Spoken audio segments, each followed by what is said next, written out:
Hey guys, Josh here, and this is my review of Octopia, the new farming sim DLC for Eastward. I just finished it, it took me about 15 hours, so I'll tell you what I liked and disliked of my experience, and hopefully by the end of the video you should have a good idea of whether or not this game is for you. But first, let's go over what Octopia is exactly and how you can play it. Available for Nintendo Switch and Steam, Octopia is downloadable content for the adventure game Eastward. You will need the base game to play, but Octopia is a separate mode accessible directly from the title screen, so you don't need to have actually played the base game. In this video, I will not be reviewing Eastward. I only played it for less than 5 hours, and I am enjoying it so far, but I bought it mostly for Octopia, so that's what I'll be focusing on today. Eastward retails for $24.99 US or $28.99 Canadian, and Octopia is $5.99 US or $7.79 Canadian. It also goes on sale pretty often. At the time of making this video, there is a bundle with the game plus DLC for 35 to 40% off, so you can get it for quite cheap even if you don't have the base game yet. But let's find out if it's all worth it. The story of Octopia takes place in a parallel universe to the base game. You play as Sam and John, the same two protagonists, as they settle on an island called Octopia, where they'll be taking care of a rundown farm. Actually, the whole island is rundown as Octopia is an abandoned theme park, and the only thing left is a very old and rusty train station, but you decide to stay and help revitalize the town. Just like the base game of Eastward, Octopia is quite story-driven, at least when compared to most other farming games. There's a good amount of dialogues, fun characters, both new and returning, but they were mostly new to me, and overall I had a good time with the story, at least in the beginning. There is a fast forward option during cutscenes, and I can't lie, after a certain point I started just skimming through the dialogues, because even though they were well written and some of them quite funny, sometimes they felt a bit long and unnecessary. But also, as someone who has not played much of the original game, I did not have much attachment to most characters outside of Sam and John, and I feel like there were probably a lot of references and Easter eggs that just went over my head, and the story also got a bit confusing towards the end. I still enjoyed it more than your typical farming sim story, but I think that if I had finished the base game first, I would have probably been able to appreciate it to its full potential. So even though you don't need to play Eastward, if you do, I think that will definitely elevate your experience. But even if you're not that familiar with Eastward, you'll still be able to enjoy the wonderful atmosphere that Octopia has to offer. The detailed pixel art, the post-apocalyptic feeling of the world, the mood created by the various weather effects, the weird characters, the relaxing music, everything works so well together to create this very charming universe. Contrary to most farming games, there are no seasons, which makes sense because the game is rather short, but you still have various biomes to explore that will manage to keep things interesting visually throughout your playthrough. On top of that, the UI, the menus, everything looks very neat and feels responsive, and it's just a very good looking game. However, we need to address the performance. Since this is a pixel art game and based on my short experience with Eastward, I thought that everything would be good on a technical level, but there were a few issues. I played on the Switch and for the most part it ran fine, but there were a few instances where the game stuttered a little bit, for example while fishing, which made the minigame a bit more difficult, and also the frame rate was dropping drastically whenever there was rain, especially in the town area. Rainy days were fairly rare, so I was able to look past that issue, and I tried to just avoid going to town when it happened, but that was a bit of a shame, especially as the rain looks so beautiful and I love the atmosphere it creates, but of course it would have been better if the game was able to properly support it. The worst part for me though was all of the crashes. In 15 hours, the game crashed 5 times, which averages to once every 3 hours. It usually happened while moving between different areas, and I ended up being scared every time I had to go anywhere that the game would just crash again. Fortunately, it autosaves every day, so in the worst case, I just had to restart one day, but it was pretty annoying, and for some reason, I felt like it always happened on days when I had been really productive. Hopefully, they can come out with a patch or something to fix that, as well as the other performance issues. Keep in mind, this is as of February 1st, the game has only been out for a few days, but I was really expecting it to run better than that. I still don't regret picking up the Switch version, I'm glad I got to play it in handheld, and I think that made up for the few technical flaws, but you may want to take that into consideration. For example, if you have both a Steam Deck and a Switch, this might be a safer pick for the Steam Deck. Now let's talk about the gameplay. One of the very first things you'll be doing in Octopia is farming, and they did a few twists to the classic formula in order to improve the experience. First, your hoe and your seeds are combined, so with the hoe selected, you press up on the D-pad, choose what seeds you want to plant, and as you till the soil with John, Sam will be right behind planting the seeds. This is not only convenient, combining 2 steps in one for more efficient farming, but it really makes it feel like the duo is working together. You can change your tools with left and right on the D-pad, and the next step in our farming process is watering. Instead of stopping and watering each square individually, you can hold the button and water while walking around, which feels very smooth, a lot more natural, and something I'd love to see in more farming games. Then we have harvesting, which is done with the gloves, and that feels pretty similar to how you would harvest with a sickle in other games. Each of these tools can be upgraded twice in order to cover a bigger area, and the farming felt pretty good overall. There's nothing too complicated there, but I appreciate the little changes that they did. One more thing that I appreciate is that while on your farm or anywhere else in the world, you can gather some wood and stone that will be used to build farm and town upgrades. But one thing that might not necessarily make the most sense, but that I still found useful, is that your axe can be used to destroy both trees and rocks, which reduces the need to switch between tools when gathering resources and makes the experience a bit more seamless. Another thing I love in terms of controls is how in the settings there is an option to run by default, which I do recommend turning on, so you don't need to hold any button to run or even think about it, which seems pretty basic, but it's really nice to have. Overall, the controls in this game are great, and it really makes it feel like a polished experience. Besides farming, there is of course also ranching, and it takes a bit of time to unlock, but as you play you will get chickens, and then flying pigs and flying cows. You feed them once per day, with one piece of food feeding the whole coop or barn, meaning you don't have to spend a lot of time or money caring for them. Animals will give you products every day, with a chance for a bit more if you pet them, but that is pretty much it. So animals are very low maintenance in this game, and they cannot get sick or pass away, so if you don't need any more products, you don't have to worry about them too much. There's nothing really special or complex here, everything works fine. I think they could have maybe done a bit more, but I quite like the creative designs of the animals. One thing that is a bit more innovative is the fishing, which is done through a minigame I've never seen before. Basically, you move around a circle, you press L to go counterclockwise or R to go clockwise, you drop your bobber in front of a fish, then once it bites, you need to follow the fish with L and R and press A once you're over the fish, and you do that multiple times until you catch it.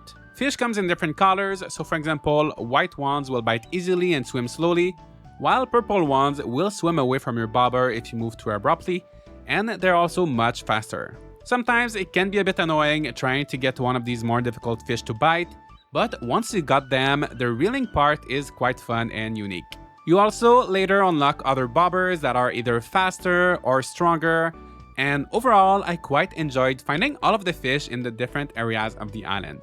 I would also say it's probably quite balanced in terms of difficulty, so it's not as simple as in, let's say, Story of Seasons: A Wonderful Life, but not as difficult as in Stardew Valley once you figured how it works. Most of your crops, animal products, and fish will be used for cooking, and some can also be transformed using different makers, so you will be collecting a ton of ingredients in this game.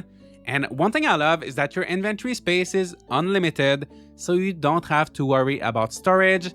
But now let's talk about the cooking, one of the most important features of Octopia. As you collect new ingredients, John can come up with new recipes that you will then be able to cook in your kitchen. You will be using the kitchen a lot in this game because food is the main way to regain stamina, as sleeping will only give you back a very small amount. I find that many farming games don't incentivize the player to cook, as you can usually just go to bed and get all of your energy back, so easily, but in Octopia, you can't go without eating. You can of course eat at any time of day, but at 8 p.m., which is when the day ends, you can have a dinner and choose one dish that will give you extra stamina. Later on, you can even invite other characters for dinner, and the more guests you have, the more dishes you can eat. I really like this mechanic, it feels realistic and gives a purpose to the ingredients you collect. You're also incentivized to cook as many different dishes as you can, because there are over 150 different recipes, and you need to cook a certain number of them in order to unlock the more advanced ones. Cooking is also the main way to progress in the story, as most quests consist of giving a specific dish to a certain character. So I love how cooking is a central part of Octopia. However, it can feel slightly tedious. There's no minigame or anything like that, so it is relatively simple, but every time you cook, you need to first choose a dish, then press A to actually select it, then X to start cooking it, then there's a little cutscene that you can skip with B, then you get a confirmation screen for the dish you cooked and you have to press A again to close that pop-up. So it's 4 button presses for each dish, and it might sound like such a silly little nitpick, but when you just unlock, for example, 10 new recipes and you're cooking them all one after the other, it does get a bit tedious and very unnecessarily so. I think they could have, for example, put an option in the game settings to skip the cooking cutscenes automatically, especially as they're always the same. Then maybe you could just go in the cooking menu, select a dish and press A to cook it, maybe press A again after it's cooked to close the pop-up. Then you could go to the next one right away.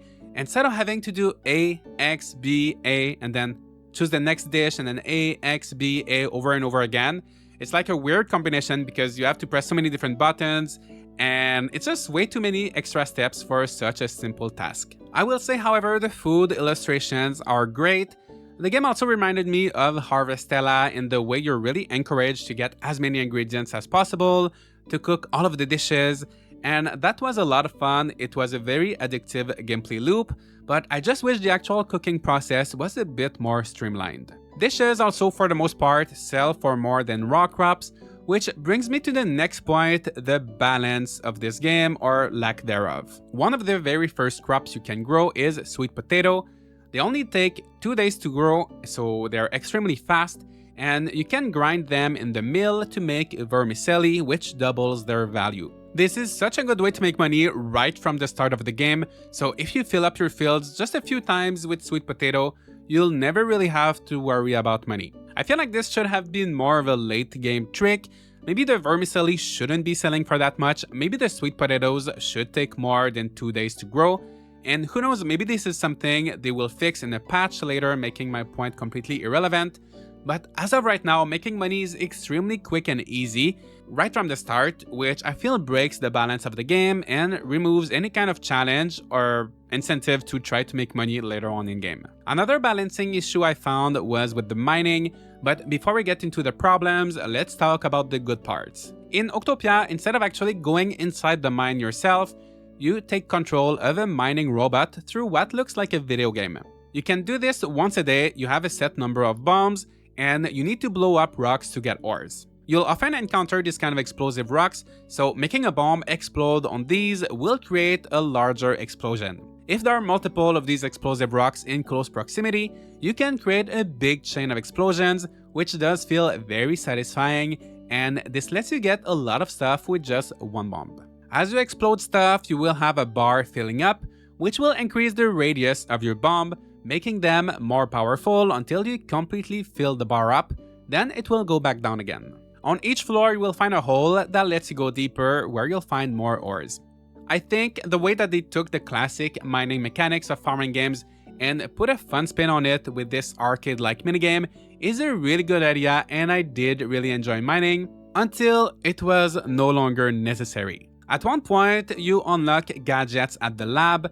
So these are one-time use powerful items like nutrients that make your crops grow instantly, or something called the Rock Shaker, which continuously drops explosives for you in the mines so you don't have to use your bombs. So basically, if you buy that item, you can go down to level 15 in the mines without using a single one of your bombs, as they will just drop by themselves and destroy everything around you.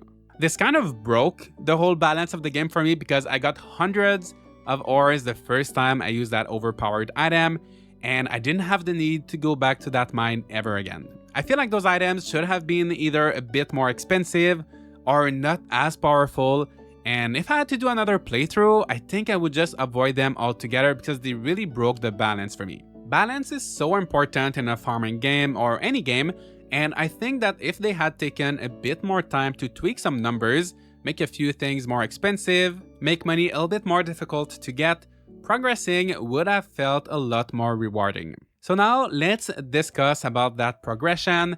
The main gameplay loop is basically you're asked to cook a specific meal for a character, you give it to them, and then they will reward you with things like a new area to explore, a new type of crops to grow, or a bit of dialogues that will make the story go forward, and usually after a few days, you will have another meal to prepare for someone else. As I played, a bunch of different characters came to visit Octopia, and every time I was hoping that they would move in, as after all the whole premise is that you're revitalizing the town, but unfortunately, beside the first characters who will open a store, a lab, and a construction site, no one else moves to Octopia or opens a shop there. So during your first few hours of playing, you'll build a few things and see some real progress, it feels really nice, but after that, the town doesn't change much until the very end of the game, when some extra visual changes will appear on their own, and it was a bit disappointing to me and I felt like the town was really missing something. You'll still get to build things like upgrades for your farm and renovate some of the existing buildings in town, but Octopia never really became the vibrant town I was hoping it would be. There were also a few issues with the pacing. I finished the main story in 15 hours or about 90 days in-game, which honestly is a great amount of time considering the low cost of this DLC. By the way, in this review I'm finding a lot of little things that could be improved, but don't get me wrong, for its price, Octopia is amazing, especially if you already have the base game, but as someone who almost exclusively reviews farming games, I do have to get into these smaller details, so if it sounds like I'm picking on everything, they're more just observations than me disliking the game, so I hope this doesn't come off the wrong way. Anyway, for the first 10 hours, I would say the pacing was pretty good.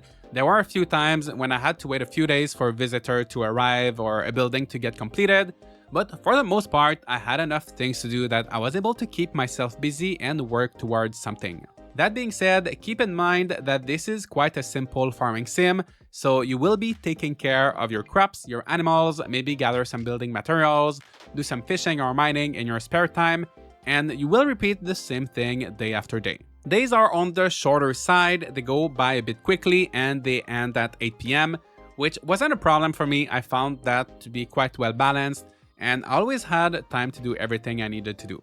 There's also no hard time limits or missable things or events in this game, so there's no need to worry about the time. But because days are somewhat short and because there isn't that many different things to do, the gameplay loop feels similar to something like Friends of Mineral Town or other older farming games, which I do like. It's very relaxing to me, but I know some people will be looking for more content and more diverse activities, so just keep that in mind. So as I was saying, I had a great time for the first 10 hours or so, even if it was a bit repetitive, but after that, things became less interesting. I still had a good chunk of the story to complete, but there were no more buildings to build. I didn't need any money or resources for anything, mostly as I pointed out earlier, these were not balanced very well, and it was just a matter of waiting for the next visitor to show up, only to give them a very simple dish, then go back to waiting a few days for the next one.